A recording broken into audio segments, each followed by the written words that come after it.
우리에게 주시는 하나님 말씀을 함께 찾아봅시다. 고린도전서 12장 4절에서 11절까지 말씀. 고린도전서 12장 4절에서 11절까지 말씀 한 절씩 번갈아서 읽습니다. 은사는 여러 가지나 성령은 같고 또 사역은 여러 가지나 모든 것을 모든 사람 가운데서 이루시는 하나님은 같으니 어떤 사람에게는 성령으로 말미암아 지혜의 말씀을, 어떤 사람에게는 같은 성령을 따라 지식의 말씀을,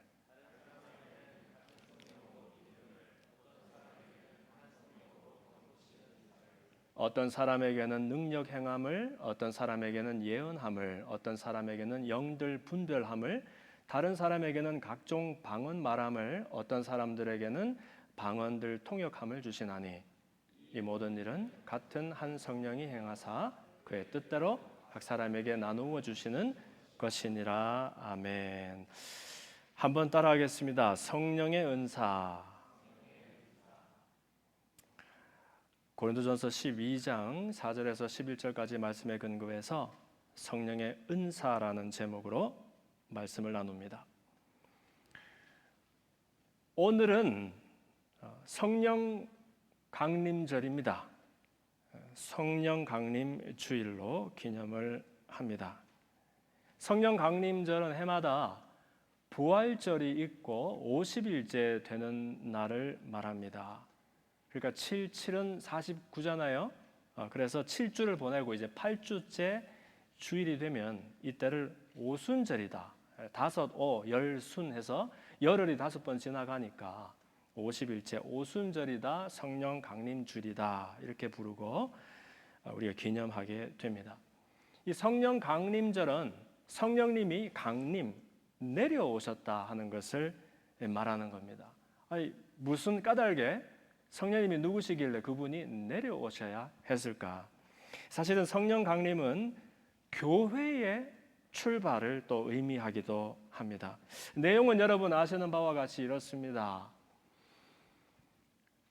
예수님이 이 땅에 오셨죠. 그리고는 오신 것으로 끝이 나면 안 되고 반드시 또 돌아가야 하셨습니다. 예수님 이 땅에 오신 이유를 잘 모르는 사람들이 많습니다.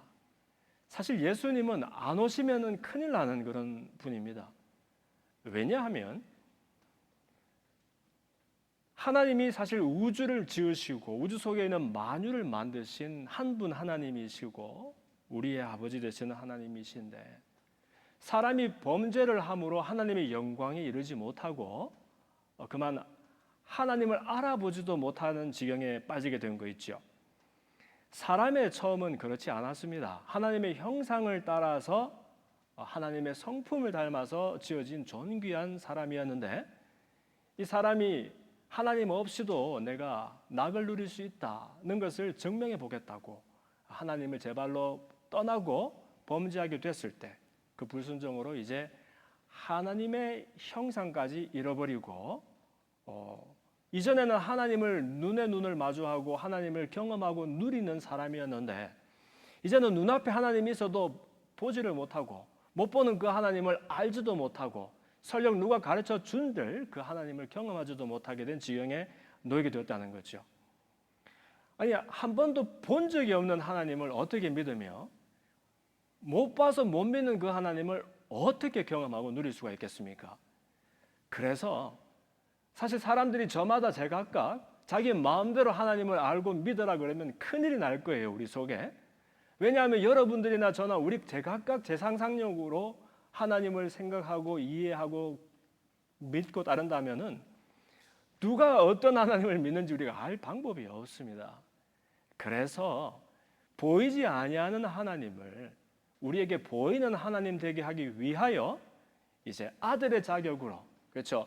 하나님 아닌 누군가가 되는 거니까 이제 다른 자격, 하나님의 아들의 위로, 그래서 삼위라 그러잖아요. 다른 위로 사람 몸을 입고 이 땅에 오신 그 아들을 우리는 예수님이라고 말합니다. 예수님은 오셔야 하는 거예요. 사람처럼 이 땅에 오셔야 그분의 삶을 보고 그분의 성품과 인격과 그분의 역사를 보고서 비로소 이제 그분을 통해서 하나님을 우리가 보게 되는 겁니다. 예수님 늘 입버릇처럼 하신 말씀이 나를 보는 자가 아버지를 보는 것이고 나를 믿는 그 자가 아버지를 믿는 것이다라고 말합니다. 나를 사랑하는 자가 아버지를 사랑하는 것이라고 말씀해 주세요. 그러니까 아버지를 보라고 알으라고 경험하라고 아버지 대신해서 이 땅에 오신 육신의 아들 예수님을 우리는 그래서 그분 통해서 하나님을 경험하는 겁니다.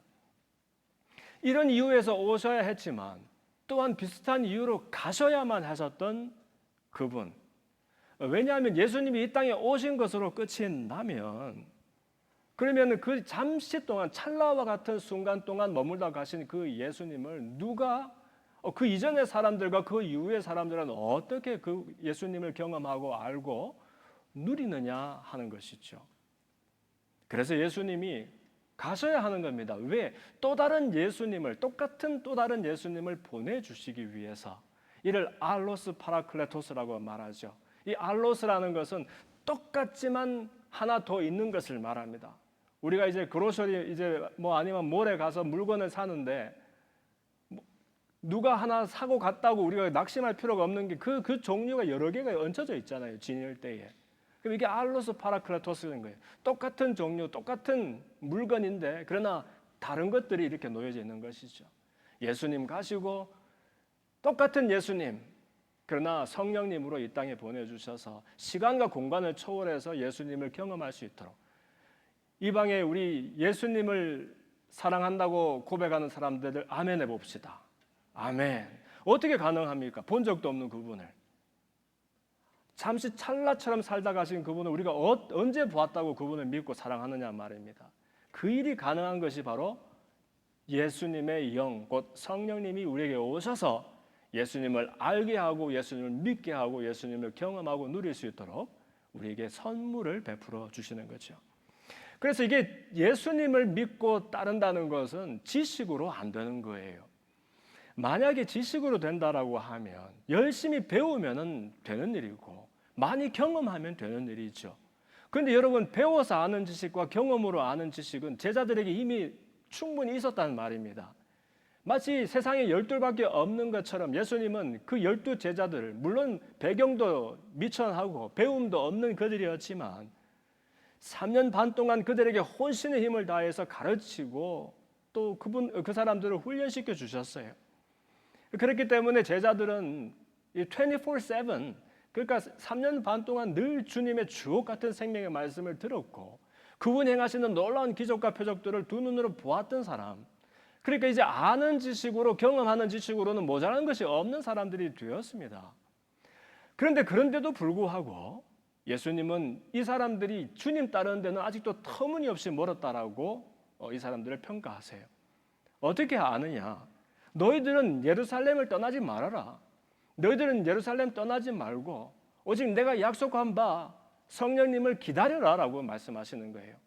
성령이 너희에게 임하시면 너희가 권능을 받는데 그때에는 비로소 예루살렘과 유대와 사마리아와 땅 끝까지 이르러서 나의 증인, 나의 제자가 될 것이다 라고 말씀해 주신 거예요. 참 신기하죠 여러분.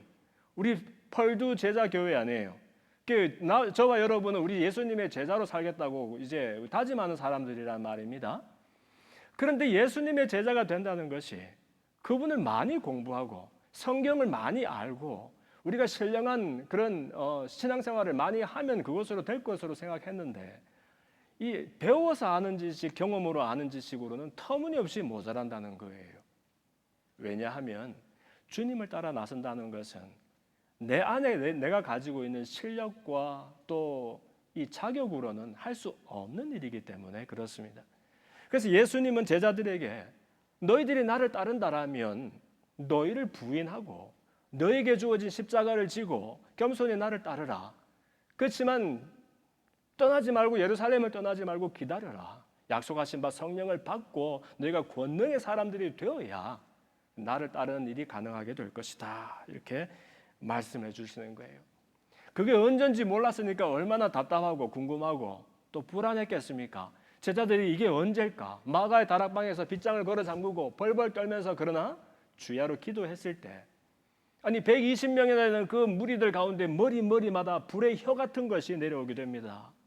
그리고 이전에는 한 번도 말한 적이 없던 그들이 알지 못하는 언어로 말하고 기도하기 시작하는데, 자기들이 하는 이 방언을 듣는 말하는 사람이나 그리고 그 방언을 듣는 사람들이나 드디어 이제 성령이 왔구나 하는 것을 확신하게 되는 거예요.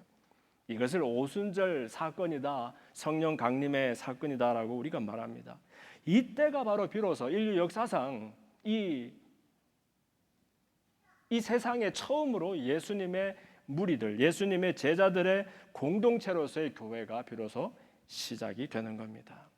그러니 여러분, 신앙생활하면서 우리가 어떨 때는 내가 참 많이 충분히 안 것 같고, 어떨 때는 내가 능력이 많은 것 같지만, 또 그러나 또 어떨 때에는 이상하다, 왜 예수 믿는 것이 이렇게 뻔한 것 같은데 쉽지가 않고, 주님 따라 산다는 것이 이렇게 눈에 보이듯이 이렇게 내가 아는 것 같은데 왜 잘 되지가 않느냐 했을 때, 나는 과연 이 성령의 사람인가, 성령의 권능 속에서 살아가고 있는 사람인가 하는 것을 살펴보는 지혜가 있었으면 좋겠습니다.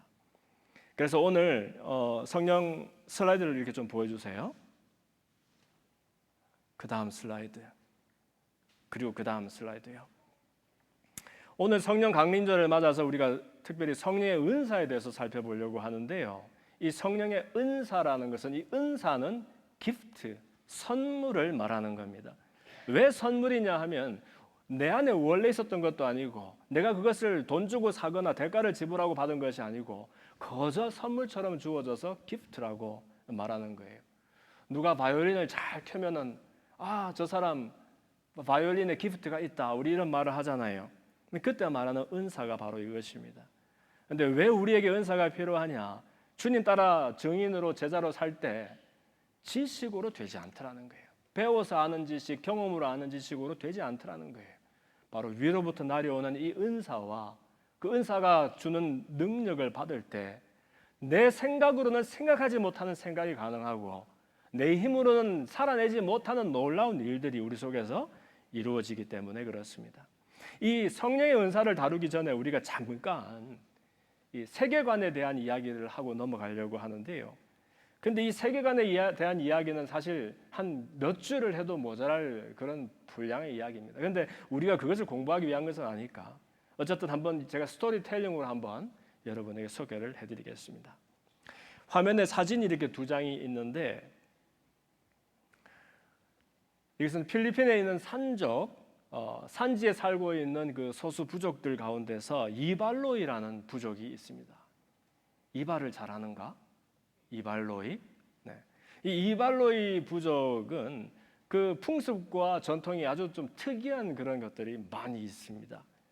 그 가운데서 이제 사실 그 프랑스를 비롯해서 많은 인류학자들이 이 지역을 방문해서 이 인류학적인, 문화 인류학적인 그런 중요한 리서치를 많이 했거든요, 과거에.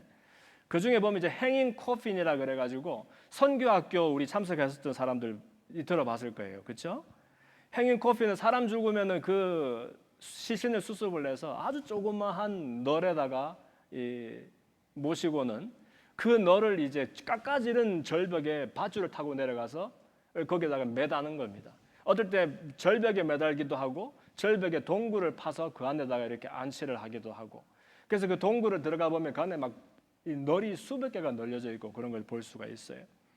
그런가 하면 이 사람들에게 미이라 풍습도 있습니다. 이 미이라는 이 헤드헌팅하는 풍습하고 좀 연결이 되어 있는데요. 여러분 헤드헌팅이라고 들어봤습니까?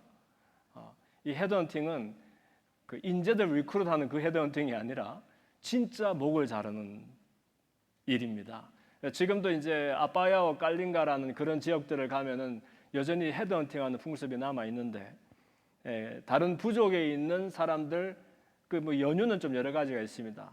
목을 따게 되면 그걸로서 그 사람 안에 있는 영적인 기운을 내가 가지고 오게 되고 그것이 자기 부족에게 유익이 되고 뭐 그런 일들이 있습니다. 그 이제 이 헤드헌팅 하는 사람들 갈 때마다 자기가 만나는 이게 동물들이 있거든요. 그 지나치다가 보는 그 동물이 사실은 그 전투의 성패를 좌우한다고 이 사람들은 믿습니다. 그래서 이제 혹시 자기가 목이 처지는 것이 아니라 남의 목을 따게 되면 그러면 그 동물이 자기를 이기겠다고 해가지고 몸에다가 그때마다 문신을 새기는 거예요. 문신이 하는 풍습이 굉장히 많습니다. 지금도 미라를 보면 미라 온몸에 문신이 덮고 있는 것을 볼 수 있죠. 이러다가 이제 서양 선교사들이 처음으로 이 지역을 방문을 하게 되었죠. 보니까 이 사람들이 보니까 완전히 이거는 미신투성이고 우상 숭배에 그냥 절어 있는 그런 부족으로 보이니까 서양 선교사들이 거기에서 이제 이 사람들을 막 꾸짖고 복음을 전하게 됩니다. 이 복음이라 하면 이제 전능하신 하나님에 대해서 또 그 아버지를 보여주러 오신 아들 예수님에 대해서 그리고 기적과 표적으로 가득했던 이 성경 이야기들을 들려주면서 이제 새 믿음을 가질 수 있도록 안내를 하는 거죠. 이때 이발로의 부족 사람들이 많은 사람들이 주님 앞으로 나오게 됩니다. 사실 이 사람들이 hierarchical society, 그러니까 이제 위계가 있는 그런 사회인데 이 동네에서 이제 왼쪽은 이 문신을 많이 한 할머니 옆에 이제 죽은 사람들 미라가 있는 그런 장면이고요. 오른쪽에 있는 사진은 이 사람을 만분홍이라고 부릅니다. 이 만분홍은 일종의 샤먼과 같은 사람인데 부족마다 있어요. 부락마다 만분홍이 있습니다. 이 만분홍은 점치는 사람들이에요.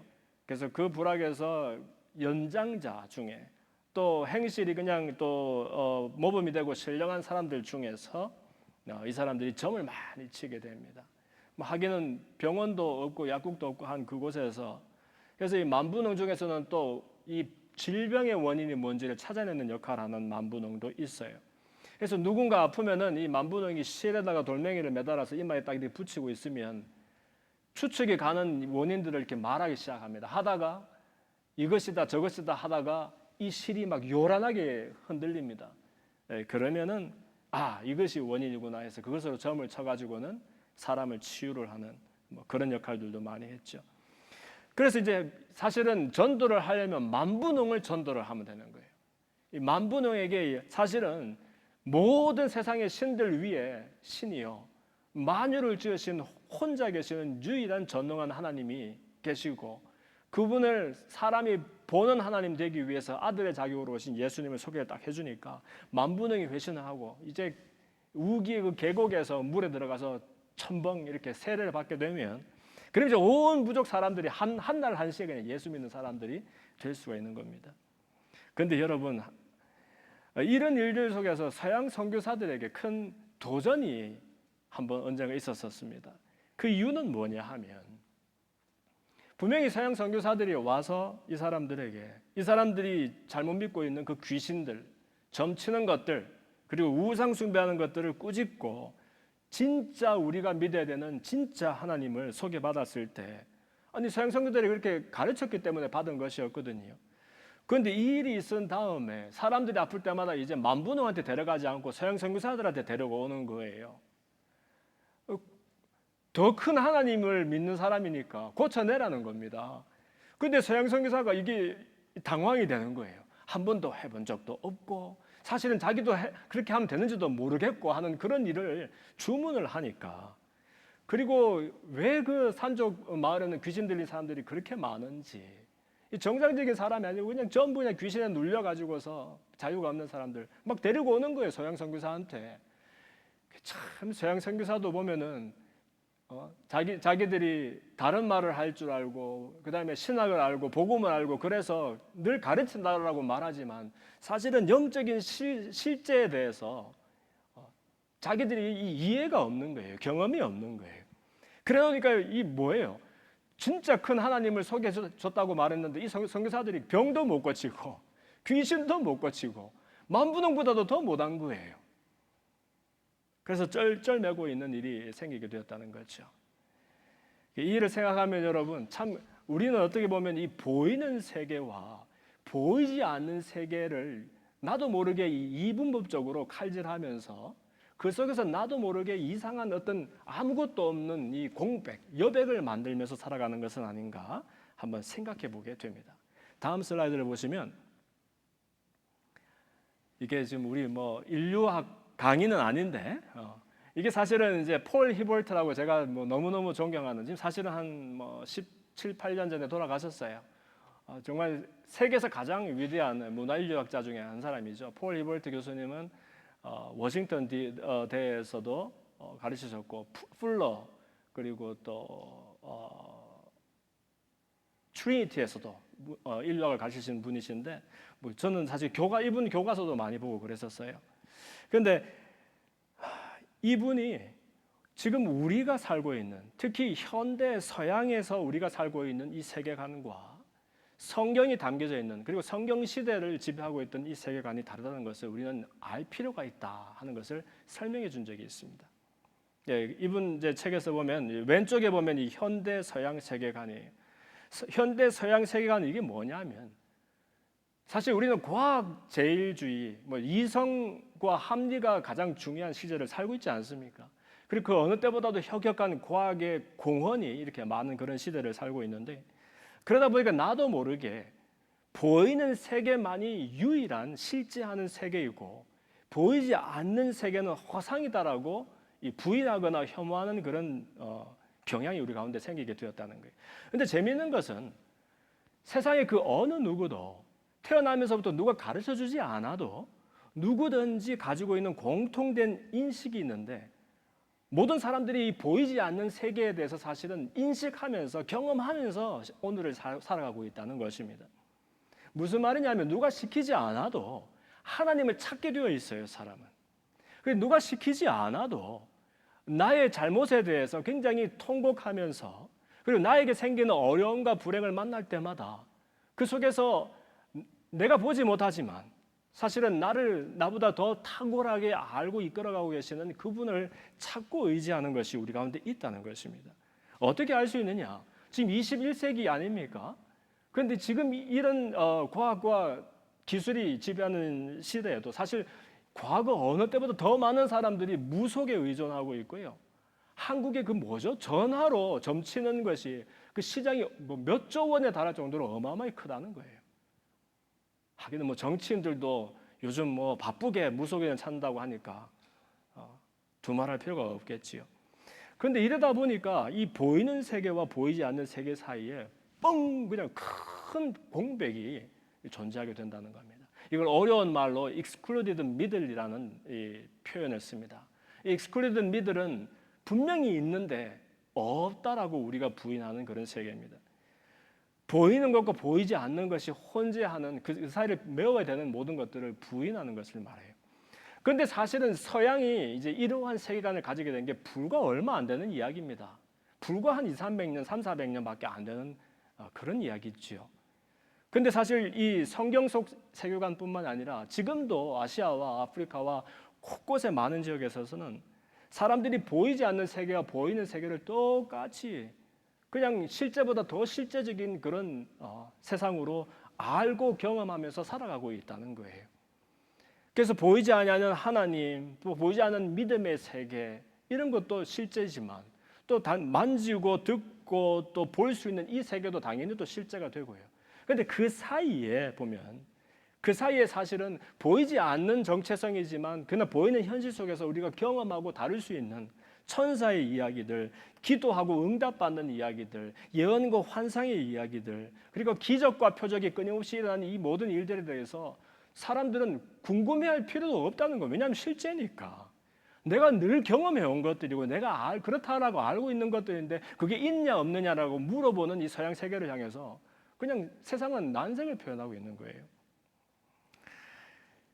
말이 조금 어렵게 되었는데 결국 이게 뭐냐 하면, 신학도 과학도 사실은 더 겸손해져야 한다라는 그런 생각이 근래에 제가 들었어요.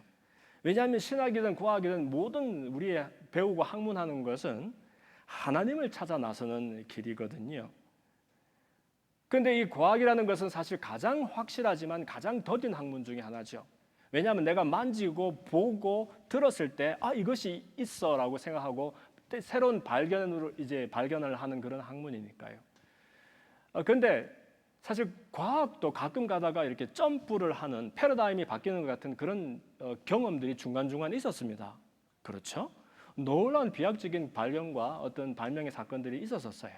그런 일들은 언제 가능했느냐 하면 우리 기존의 상상의 틀을 뛰어넘는 어떤 비약적인 그런 시도가 있었을 때에 그런 패러다임 시프트가 이루어졌다라는 얘기입니다.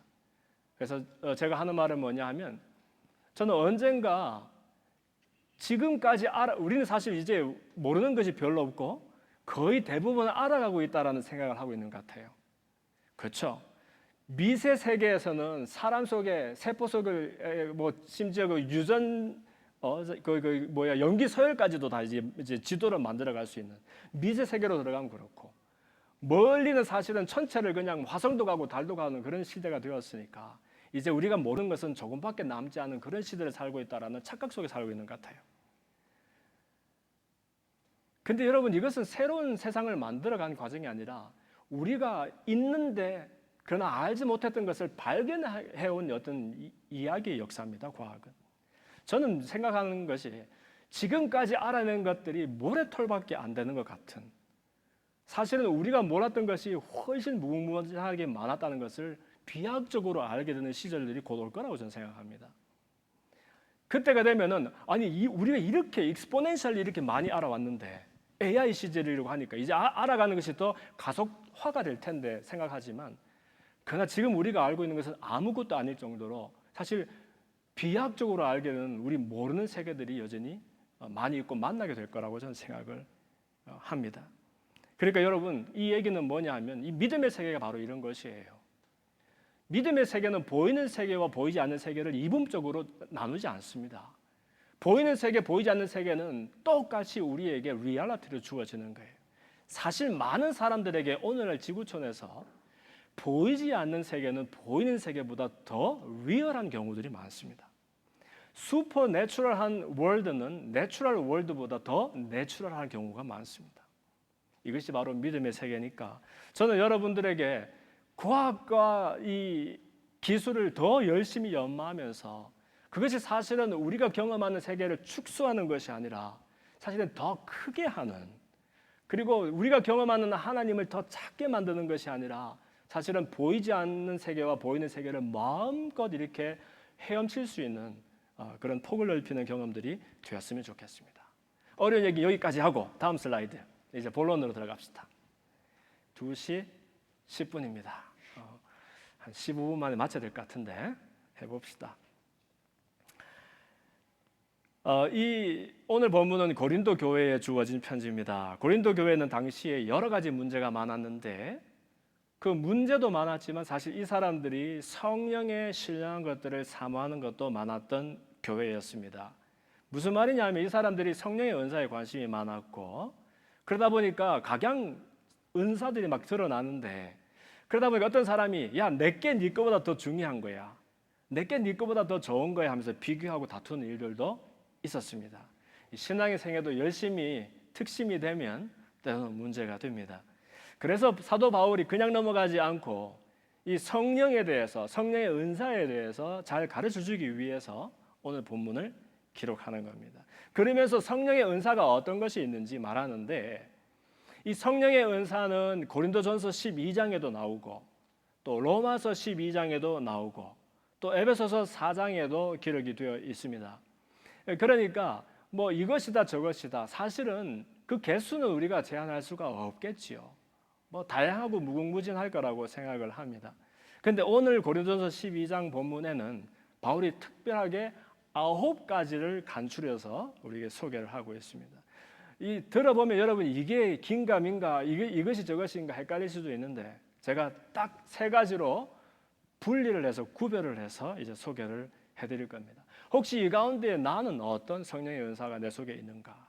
그런데 이 얘기를 먼저 하기 전에 전제는 성령의 은사는 반드시 성령께서 주도적으로 임의로 우리에게 선물로 주시는 겁니다. 선물이기 때문에 내가 무엇을 했기 때문에 받는 대가가 아니어서 그야말로 그분이 임의로 우리에게 유익이 되도록, 우리 공동체에 유익이 되도록 주시는 거예요. 그런데 이 성령의 은사는 그 개수가 무엇이든지 간에 사실 모든 사람들에게 어느 정도는 다 있는 은사들입니다. 사람들이 이걸 잘 모르는데 우리가 성격이 다 달라도 그러나 우리 속에 보면 여러 가지들이 다 조금씩 있는 것처럼 이 성령의 은사가 전혀 없는 사람이 없습니다. 그리고 여러 가지 은사들이 다 골고루 어느 정도는 우리 속에 있다는 이해가 필요합니다. 그런데 왜 이렇게 또 특별하게 은사를 강조를 하느냐 하면 이때 말하는 은사는 또 일반적으로 주어지는 그런 것 말고 또 특별한 경우에 특별한 사람들에게 전문적으로 주어지는 그런 선물도 있기 때문에 그렇습니다. 한번 살펴봅시다. 1번, 많은 내용을 이렇게 어느날 말로 막 달리려고 하니까 숨차다 정말. 자, 1번 우리 따라합시다. 계시의 은사들. 계시의 은사들이 있습니다. 은사가 오늘 본문에 보니까 같은 성령을 따라서 지혜의 말씀의 은사, 지식의 말씀의 은사, 또 믿음의 은사, 병고침의 은사, 능력 행함의 은사, 예언함의 은사, 방언 통역함의 은사 뭐 이렇게 있다라고 이제 순서가 좀 이렇게 섞여 있는데 제가 먼저 계시의 은사들을 알려드릴게요. 이 계시의 은사들은 무슨 말이냐면 계시는 요한 계시록 할 때 그 계시인데 revelation 사람들이 그냥은 알 수가 없는 그래서 하나님이 일부러 사람들에게 알게 하기 위해서 드러내 보여주시는 것들을 계시라고 합니다. 하나님을 알게 하기 위해서 하나님을 드러내 주시는 것 그게 계시고 하나님의 뜻과 우리를 향한 계획을 알게 하기 위해서 그냥 있으면 우리가 눈만 끔뻑끔뻑하면서 모르니까 이렇게 알려주시는 것을 계시라 하는데 근데 이게 그냥 가만히 앉아서 저절로 알아지는 것이 아니고 하나님이 선물로 주실 때 이 선물들 덕분에 우리가 잘 알게 되는 경우가 많습니다. 그 가운데 첫 번째가 지혜의 말씀의 은사가 있습니다. 그런데 지혜와 지식을 들으면 여러분이 갖고 계시는 그 선입견이 이 걸림이 될 수 있습니다. 우리는 지식 그러면 knowledge, 그러니까 이 지식적으로 우리가 뭘 알 때 이게 지식이라 생각을 하고 지혜는 꼭 그러니까 우리가 이성적으로 이해하는 그 지식을 넘어서서 뭐 인생의 어떤 지혜라든지 뭐 그런 것을 의미한다라고 막연하게 생각하는데 근데 성경에서는 이게 조금 다릅니다. 먼저 지혜의 말씀이라는 것은 이런 거예요. 성령께서 특별한 사람들에게 특별한 상황 속에서 아주 특별한 지혜를 선물하실 때가 있습니다. 이것은 그 사람 속에 그 지혜가 있어서 그런 건 아닙니다. 그 사람이 똑똑하거나 아니면 그 사람이 그 순간에 그 정말 반짝이는 기치를 발휘해서 알게 되는 지혜가 아니라 하나님이 선물처럼 이렇게 아주 탁월한 지혜를 주실 때가 많이 있습니다. 그래서 직관적으로 또 영감적으로 이런 위로부터 나리는 지혜를 주시는데 이것을 사람이 그냥 짜내어 가지고서 흉내낼 수는 없는 겁니다. 예를 들면 예수님께 아주 도전이 되는 애매한 질문이 주어졌을 때 예수님 세금 내야 됩니까? 말아야 됩니까? 로마에 바칠 세금 말입니다. 근데 예수님 우리 같으면 내라 말아라 했을 텐데 예수님은 요점으로 말하면 뭐라고 하셨습니까? 누구 것은 가이사의 것은 가이사에게 하나님 것은 하나님께 바쳐라. 모순이 일어나지 않는 우리는 이쪽 아니면 저쪽이어서 한쪽에 좋으면 한쪽에는 모순이 일어나게 되어 있는데 예수님은 그런 기가 막힌 대답을 하시죠. 또 아니면 가늠하다 현장에서 붙잡혀온 여인이 있을 때 사람들이 죽일까요 말을까요? 죽이자니 로마법을 어기고 살리자니 자기들 유대의 율법을 어기게 되었을 때 예수님 뭐라 하십니까? 너희 중에서 그래 죽여라 먼저 말씀하시죠. 죽여라. 근데 너희 중에서 죄 없는 자가 먼저 돌들어서 이 여인을 치라라고 말씀하세요. 이런 지혜들은 사실 위로부터 오는 것입니다. 여러분의 삶 속에서 혹은 우리 공동체의 유익을 위해서 어떤 문제를 만났을 때 큰 난관 속에서 이러지도 저러지도 못하고 우리가 미궁에 빠져 있을 때 참 사람 속에서는 나오지 않는 놀라운 그 지혜가 주어지는 경우가 많습니다. 어린아이가 못 모르고 한 이야기인 것 같은데 참 그것이 사람을 살리고 또 공동체를 건지는 그런 놀라운 일을 행하기도 하지요. 이것을 보고 지혜의 말씀의 은사다. 이런 지혜의 말씀의 은사를 가지고 있는 사람들 저는 곳곳에서 종종 많이 보았습니다. 정말 어떻게 그것이 그 사람 속에서 나왔는지 놀라운 일들이죠. 그런가 하면 또 지식의 말씀의 은사가 있습니다. 이 지식의 말씀의 은사라는 것은 우리가 막 이렇게 칼큘러스를 공부하고 또 아니면은 그 뭐예요? 그 올가닉 바이올로지를 공부하고 이런 것이 아니라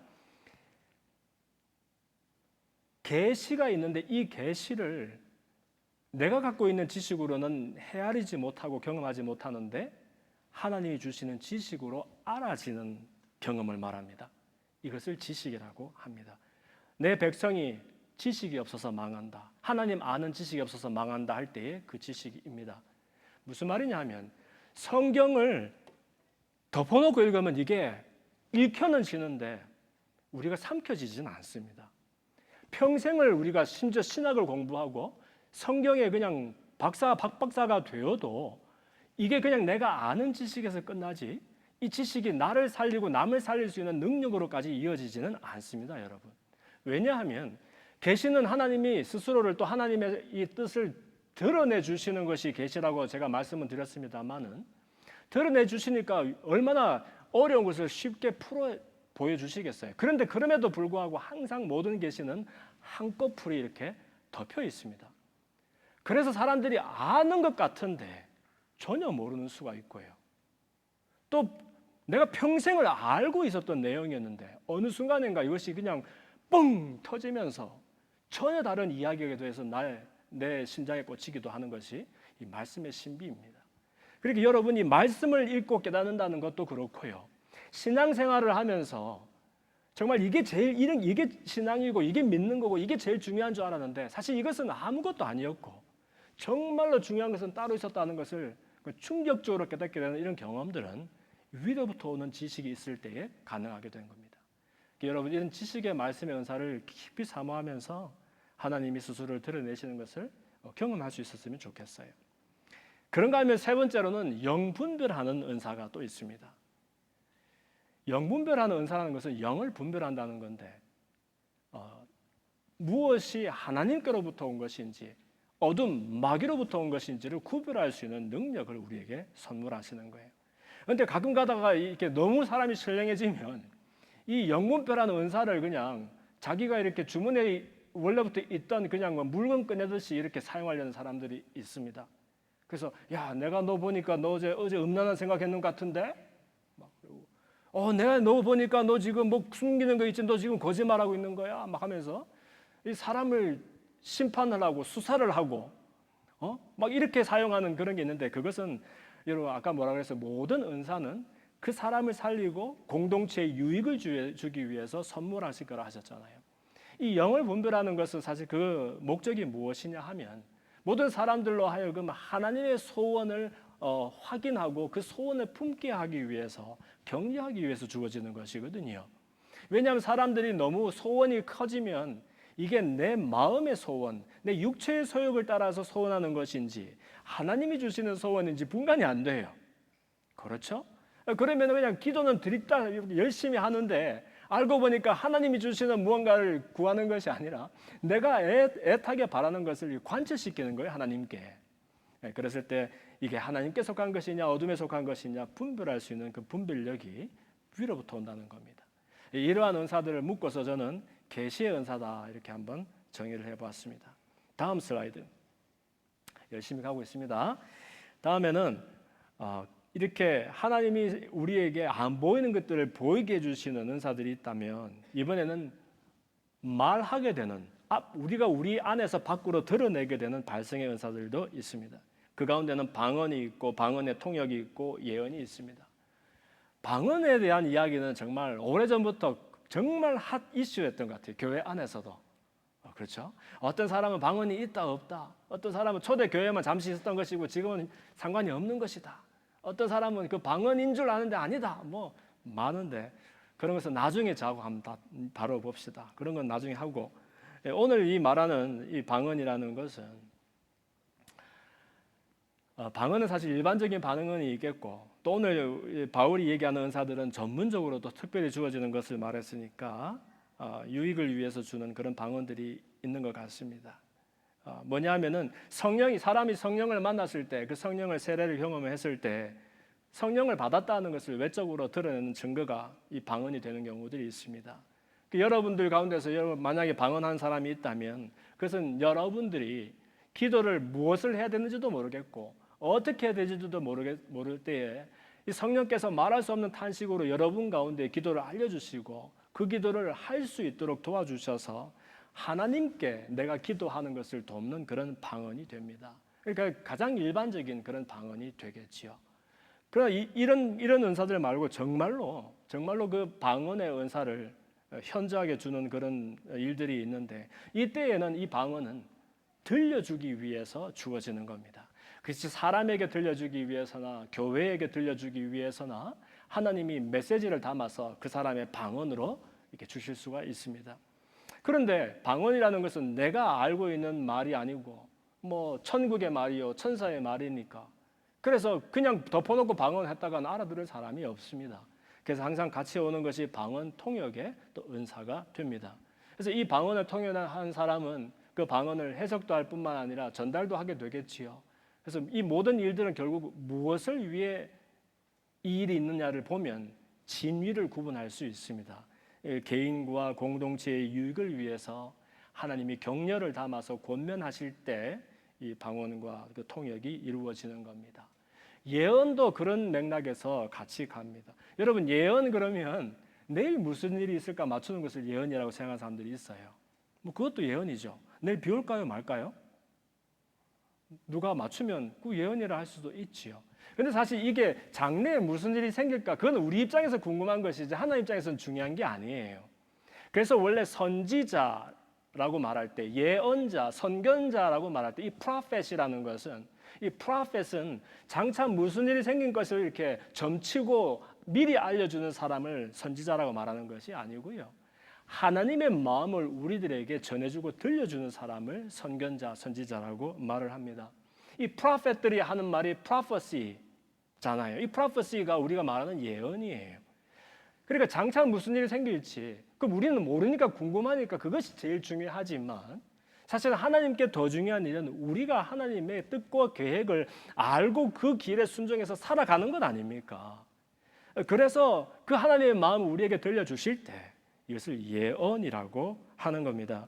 그러니까 점치는 것과 좀 거리가 있어요.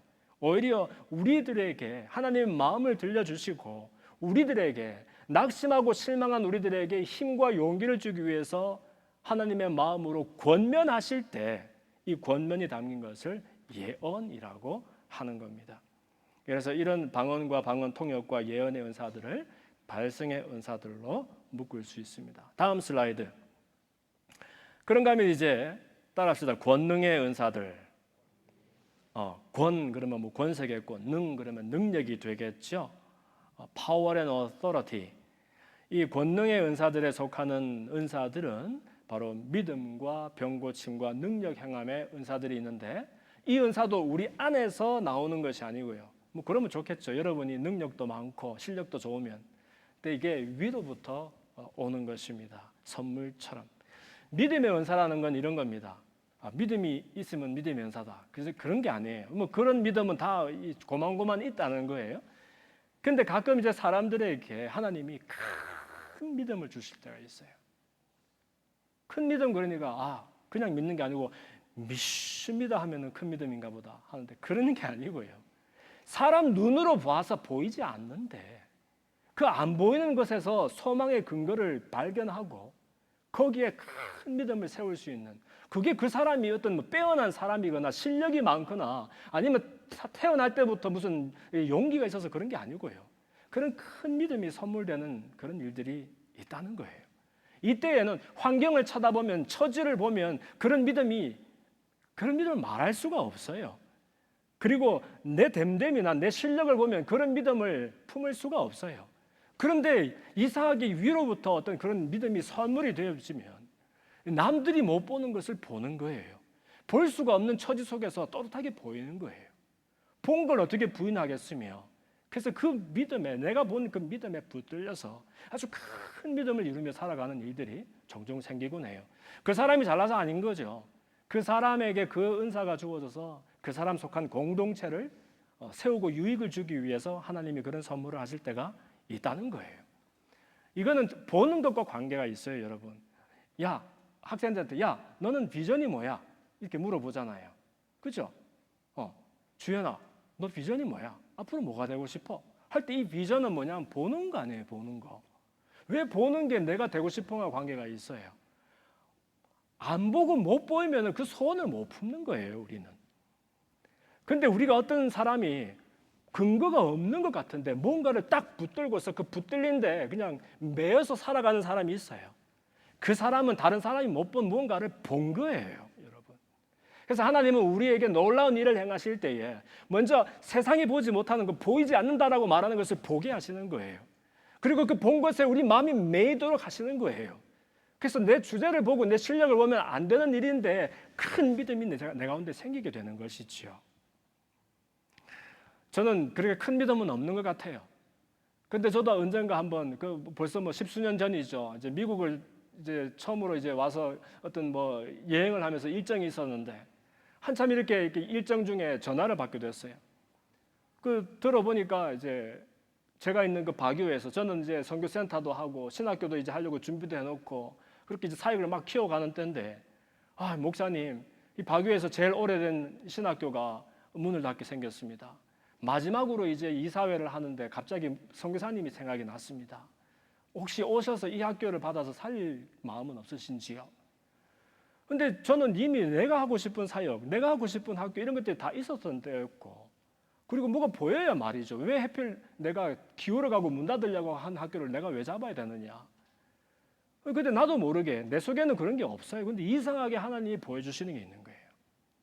이 틀림없이 이 길이 더 고달플 것 같고 틀림없이 이 길이 나한테 손해를 줄 것 같은데 이 보이는 게 뭔가 있는 거예요. 먹장 구름 마냥 같은 그런 것이 보이는 거예요. 아예 다를까 와서 그 학교를 수습해 보니까 새로 하는 것보다 10배가 뭐야 100배는 힘든 학교예요. 이거는 학교를 받아야 되는데 뭘 받긴 뭘 받아. 학생도 몇 명 남아있지도 않고 좀 쓸어서 보지도 못한 책만 소복하게 있고 책글상 다 찌그러진 거 몇 개 있는 그게 학교라는 거예요. 뭐 40몇 년 50몇 년 됐는데 그게 학교라는 거예요. 근데 백지장에다 새로 그림을 그리면 되겠는데 아니 그런데 그 몇 명 있지도 않은 그 학교에 패컬티 스텝은 고스란히 남아있는 거예요. 그 사람들 다 먹여 살려야 되고 그 사람들이 40년간 해온 게 또 있는 거예요. 우리는 이 지역에서 현지인 목회자를 키우고 막 이런 얘기를 하는 걸 40년 한 거예요. 아니 이 사람들한테 제가 갑자기 하나님 주신 소원이 있어서 무슨 소리냐? 이제 필리핀을 향해서 선교하지 말고 필리핀이라야 할 수 있는 더 중요한 일을 해라. 소원을 주시고 아시아 곳곳에 있는 선교를 해보겠다는 선교를 당하기만 했던 사람들 그러나 이곳에서 와서 배워서 선교하는 교회들이 될 수 있도록 세워라 하는 그런 꿈을 주시는데 아니 40년간 그냥 똑같은 것만 해온 그 사람들한테 이 말을 어떻게 내가 설득을 하고 설명을 하겠느냐 말이에요. 입이 부러뜨도록 똑같은 얘기를 수천 번 더 했을 거예요. 여기는 현지 우리 필리핀 로컬 패스를 세우는 교회가 아닙니다. 학교가 아닙니다. 아시아 곳곳에서 이제 선교받던 나라들이 일어나서 선교하는 교회가 될 수 있도록 우리가 초석을 닦을 겁니다. 이 사람들은 저 사람이 무슨 말을 하는지 본 게 없으니까 보이는 게 없으니까 마음을 따라가지를 못하는 거예요. 근데 여러분 그게 아마 본 것이 없었으면은 도전과 난관을 부딪혔을 때 포기하고 자빠지고 말았을 거예요. 근데 여러분 본 것이 있는 사람은 부인할 수가 없잖아요. 이게 뭐냐면은 하나님이 때때로 사람들에게 우리들에게 큰 믿음을 주실 때가 있다는 거예요. 내가 잘난 건 없는데 남들이 보지 못하는 것, 나도 이전에 보지 못했던 것들을 보여주실 때가 있어요, 여러분. 여러분들은 그런 하나님 주시는 믿음을 부여 잡고서 보이지 않는 세계를 더 자유롭게 항해할 수 있는 그런 믿음의 사람들이 되었으면 좋겠습니다. 또 병 고침의 은사가 있습니다. 병 고치는 건 일반적인 거예요. 내 아이가 아픈데 어느 부모가 그 머리에 손을 얹고 기도하지 않겠습니까? 그리고 그 기도하는 그 기도들 가운데 하나님이 이 모양 저 모양을 어떻게 응답하지 않을 수가 있겠습니까? 그래서 이런 것들도 있지만 전문적으로 특별하게 현저하게 병을 고치는 은사를 주실 때도 있습니다. 아까 서양 선교사 얘기를 했지요. 자기는 진짜 하나님, 능력의 하나님을 전하고 전도를 했는데 그 이발로의 사람들이 환자를 데리고 왔더니 선교사가 그냥 난색을 하다가 도망을 가버리다는 거예요. 그런데 여러분 하나님이 어떤 일을 하실 수 있느냐 물어보기 전에 하나님이 못 하시는 일이 있을 수가 있느냐를 물어보면 우리 가운데 해답이 주어지는 거예요. 하나님은 안 계시는 곳이 없고 모르는 것이 없고 못하실 것이 없는 그분이 어떻게 사람의 고통 중에 있는 병을 고치지 못하실 수가 있겠습니까? 저는 이제 선교지에 있으면서 왜 선교지에는 그런 병을 고치고 또 기적과 표적을 보는 일들이 그렇게 많은지 모르겠어요. 왜 우리 동네는 조금 덜한지 난 이유를 잘 모르겠어요. 글쎄, 우리 마음이 더 강팍해서 그런가? 저는 태어나서 처음으로 이런 현저한 병 고치는 기적을 경험했던 것이 이제 태어나서 처음으로 필리핀 산족을 방문하고 거기서 처음으로 그 까방안이라는 곳에 있는 그 현지인 교회에서 그러니까 집회를 열면서 그렇게 뜨겁게 기도할 때 한 몇 시간을 예배를 드렸을 거예요. 그날 저녁에 한 5시간, 6시간 예배를 드렸나? 끝 무렵에 가니까 아픈 사람들 앞으로 나오세요 그러는 거예요. 아픈 사람들이 앞으로 나오는데 그냥 한둘이 아니에요. 그냥 보니까 다리를 쩔뚝쩔뚝 하는 사람, 막 뭐 귀가 이쪽에 있고 저쪽에 없는 사람 막 나오는 거예요. 이렇게. 그 다 내가 보니까 다 병원 가야 될 사람들이에요. 근데 이제 기도하자는 거예요. 이 사람들을 위해서 기도하자는 거예요. 그래서 우리 선교팀들과 함께 정말 믿음으로 손을 얹고 간절하게 기도했죠. 그때 기도가 참 너무너무 순수하고 정직하더라고요. 하나님, 우리 속에는 사람 뭐 낫게 하고 살리는 능력 없습니다.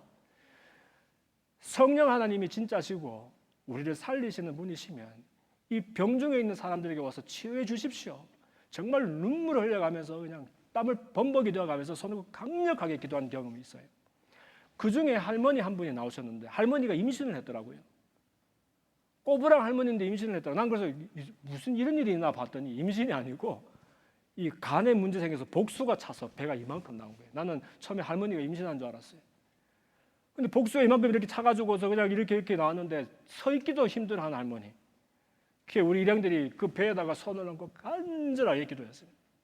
기도할 때에 기도 한참을 하고 있는데 얼마나 했을까 하는데 손이 자꾸 이렇게 들어가는 거예요. 이렇게 손이 들어가는 거예요. 그 자리에서 복수가 없어져 버리더라고요. 그래서 나는 처음에 이게 무슨 이런 게 다 있나, 이거 무슨 귀신이 와서 이상한 짓을 한 거 아니야. 참 희한하지. 귀신은 믿기면서 왜 하나님은 안 믿기는지 모르겠어. 귀신은 믿기면서, 귀신은 무서워하면서 왜 하나님 안 무서워하는지 모르겠어요. 그런데 여러분, 이런 일들이 사실은 비일비재한 일이에요. 비일비재한 일. 그리고 능력 행함도 마찬가지입니다. 능력 행함이 우리 속에 다 있어요. 그러나 정말 있을 수가 없는 일, 꺾인 것이 붙는 일, 정말 없던 것이 새로 조성이 되고 창조가 되는 이런 놀라운 일들은 이 능력 행함이라고 말하는 겁니다. 어떤 물이 생기고 있던 물이 갈라지고 사람이 팔이 그냥 이렇게 걷겨서 붙었던 사람이 팔이 쭉 뻗어지고 남에서부터 한 번도 그냥 성하게 걸어본 적 없이 절절절 하던 사람이 그냥 막 걷고 뛰고 하는 이런 일들은 능력 행함이라고 말하는 거예요. 목사님, 그런 일이 가능할 수 있습니까? 몰라. 나도 내가 경험한 것만 알지. 그러나 목사님, 그 일이 불가능할 수 있습니까? 라고 묻는다라면 하나님께 불가능할 수 있는 일이 어떻게 가능하겠느냐 말입니다. 그래서 이 대목에서 이제 시간은 다 됐고 요점 정리 마칩시다. 우리가 성령의 은사들은, 다음 슬라이드를 주시면, 그 다음 슬라이드 보여주세요. 그래서 오늘 9가지 성령의 은사들을 우리가 한번 간추려서 나누어 보았는데요.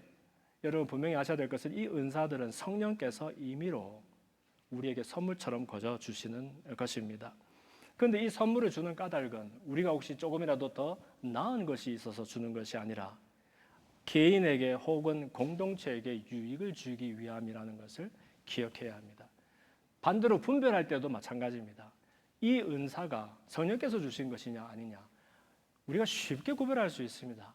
그 은사 때문에, 그 은사 덕분에 우리 공동체가 더 유익을 경험하게 되었다 하면은 선물로 주어진 그런 일이지요. 그리고 이 은사들은 사실 조금씩 골고루 우리 속에 들어 있습니다. 그러니까 때로는 우리와 공동체의 유익을 위해서 성령께서 전문적으로 이러한 은사들을 주실 때가 있습니다. 그러므로 이것은 우리가 애타게 간절히, 물론 이제 소원을 품고 구할 수 있죠. 소원이 되니까.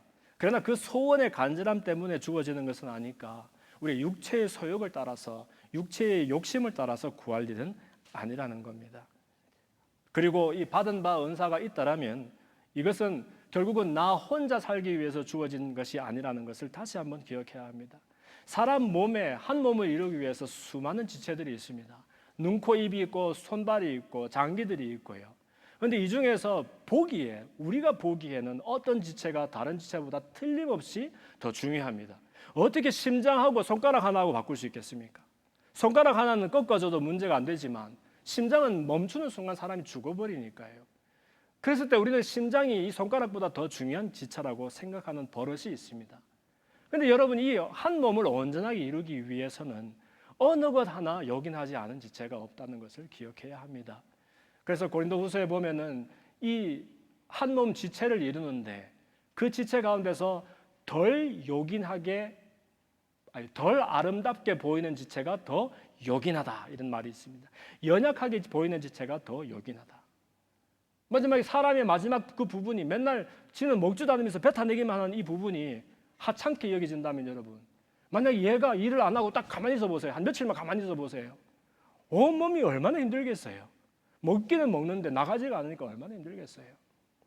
그래서 성령께서는 오늘도 우리 볼드 제자교회, 그리고 사실 우리뿐만 아니라 이 지상에 있는 모든 연결된 교회들이 예수 그리스도의 참된 제자로, 증인으로 세워져서 능력과 권세를 받고 살아갈 수 있도록 우리에게 날마다 이런 성령의 은사들을 선물하기를 원하신다는 겁니다. 받은 사람들은 감사로 받아서 사용해야 할 것이고, 여러분들 이런 은사들을 사모하면서 성령님을 날마다 인정하고 환영하고 의지하며 살았으면 좋겠어요. 정말로 희한한 시절을 살고 있어요. 지금 하나님을 여전히 말하는 사람들이 이렇게 많은데, 예수의 이름으로 기도하는 사람들이 이렇게 많은데, 그러나 성령님의 실제를, 임재 정도는 차치하고 임재가 아니라 성령님의 실제를 전혀 믿지도 않고서 예수를 믿는 것이 가능한 시절을 살아가고 있으니까 이 얼마나 놀라운 희한한 시절입니까? 예수 믿는데, 교회 다니는데 성령님이 계시다는 것이 이게 믿겨지지도 않을 뿐더러 한 번도 그 성령님을 의지해 본 적도 없는 그런 사람들이 우리 가운데 소박하다면 기절초풍할 일 아닙니까, 여러분? 밥을 먹더라도, 일을 하더라도, 공부를 하더라도, 누구를 만나 무슨 일을 하더라도 날마다 성령님 내 가운데 오셔서 내 마음을 주장해 주시고 성령의 가전 은사를 부어주셔서 우리 공동체를 세워주시고 내 가운데 하나님을 더 풍성히 아는 경험이 이루어지게 하시옵소서. 이런 소원들 우리 가운데 있게 되기를 주님 이름으로 축원합니다. 주님 이름으로 축원합니다. 아멘. 우리 짧게나마 한번 기도합시다. 기도할 때 성령님 인정합니다. 환영합니다. 의지합니다. 오셔서 내 가운데 은사를 부어주시고 성령님을 통해서 예수님을 통해서 아버지 하나님을 더 많이 알아갈 수 있도록 나를 격려하여 주시옵소서. 내 가운데 보이지 않는 세계가 보이는 세계보다 더 또렷하게 보이고 경험되게 하여 주시고 날마다 위로부터 내리는 신령한 것들 경험하며 복락을 누리게 하옵소서. 우리 주님 한번 외치고 다 함께 통성으로 기도합니다. 주여, 아버지 하나님 은혜와 사랑을 감사합니다. 주님 찬양합니다. 우리 가운데 성령님을 선물해 주셔서 예수님을 알아갈 수 있는 은혜를 베풀어 주시고 예수님을 통해서 하나님을 보고 경험할 수 있는 능력을 주셔서 감사합니다. 단 한 시를 살더라도 성령님을 인정하고 환영하고 의지하고 모셔드리며 살아가는 우리들 될 수 있도록 주님 축복하여 주시고 우리 볼드 제자교회 모든 지체들에게 각양의 성령의 은사들을 물붓듯이 부어주셔서 성령의 사람, 성령에 붙들려 살아가는 능력 있는 제자들 될 수 있도록 하나님 두 손 들어 축복하여 주시옵소서. 하나님 큰 믿음을 경험하고 실천할 수 있도록 은혜를 베풀어 주시고 하나님을 더 많이 알아갈 수 있도록 계시 은사들을 물붓듯이 부어주시고 날마다 우리에게 주시는 하나님의 마음, 공동 찬양해 주시는 하나님의 메시지를 날마다 듣고 누릴 수 있도록 주님 은혜를 베풀어 주시옵소서. 날마다 우리 교회가 또 이 세상에 있는 많은 연결된 교회들이 하나님을 더 많이 알아가고 더 많이 경험하며 누리며 증거할 수 있도록 예수의 참된 제자들, 증인들 세워질 수 있도록 성령의 시대를 우리가 능력 있게 살아갈 수 있도록 하나님이 은혜를 베풀어 주시옵소서. 주님 감사합니다. 주님 찬양합니다. 주님 감사합니다. 주님 찬양합니다. 예수님 이름으로 감사하며 기도하옵나이다. 아멘. 자리에서 일어납시다.